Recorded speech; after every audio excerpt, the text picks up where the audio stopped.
Not even sure where to begin. From what Find something that we can discuss briefly. inner beings. Is Abraham Esther's inner being? Yes, and more. Esther's inner being is among the collective consciousness that we are referring to as Abraham. Okay, so Abraham is one of the countless consciousnesses that are there. Yeah, it's a stream of source energy. And that's Esther's perspective into it. Give us more about your question. So if Abraham is Esther's inner being, then Abraham has a connection to Esther, as Esther has a connection to Source, as we all do.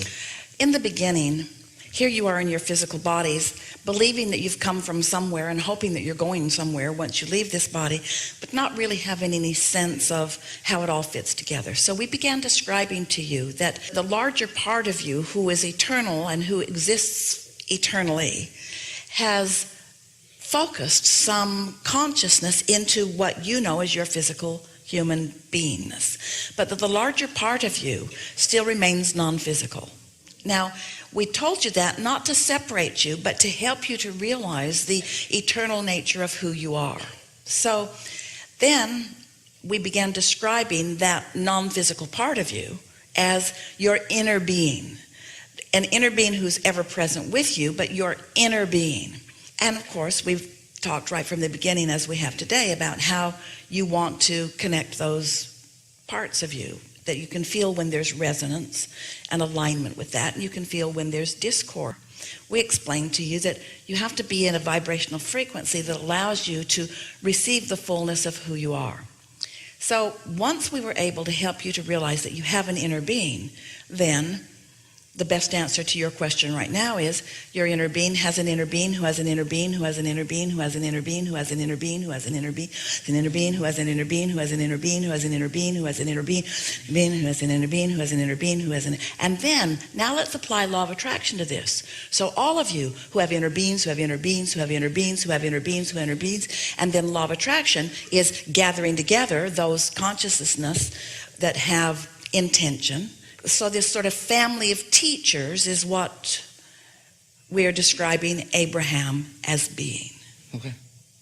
Esther can feel sometimes when you ask a question, she can feel this collective consciousness all swoop in, and she can feel the statements that are coming from a broader perspective. Sometimes when you ask a very personal question, she can feel that someone unique to the question that you are asking is stepping forward. In other words, this is infinite intelligence, and law of attraction is at work here. And so Esther's valve is wide open. She's receiving the vibration that she is able to translate, for the most part, perfectly into the physical word equivalent. And so how it flows forth in this setting is mostly about how open you are, how ready you are to receive the fullness. As you stand here in your physical body, everything that has ever come before is, and we're not kidding you at all, focused right here with you.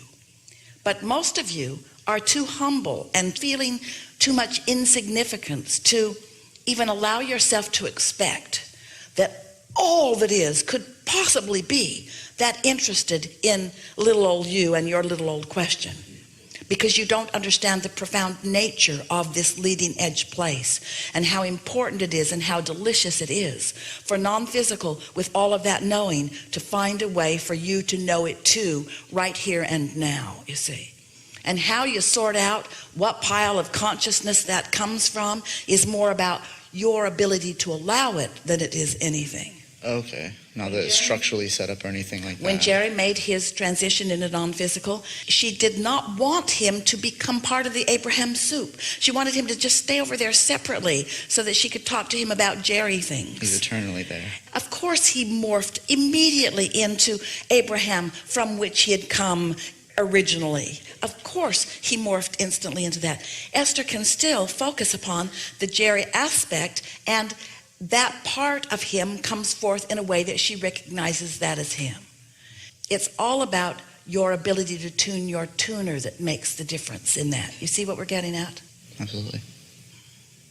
Tuning it to what you're ready for, what you've come to put into your own vortex as far as your desires. Yeah. And in the example of this question, to allow yourself to suspend past beliefs or prejudices to receive what your inner being is presenting to you now.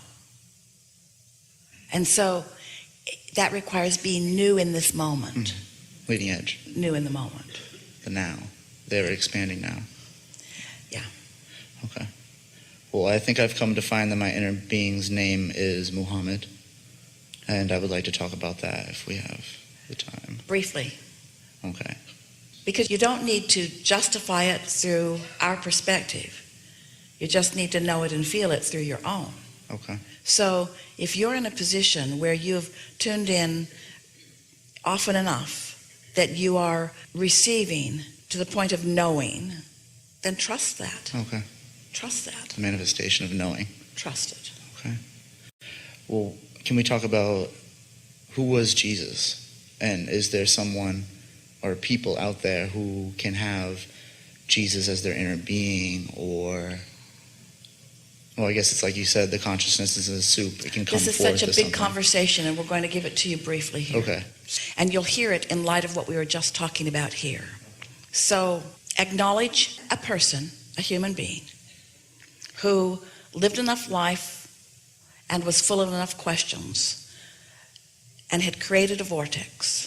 Through meditation, discovered alignment, and then began receiving.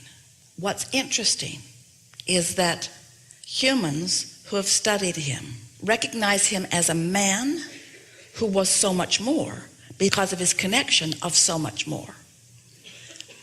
Who now that he has reemerged back into non-physical want to acknowledge the man part of him rather than the whole and the non-physical part of him. And yet most of the words that he spoke were to help those who were then listening to understand that he was a representative of so much more, explaining to them that the kingdom of heaven was within them too, not wanting them to make him what they eventually did make him out to be.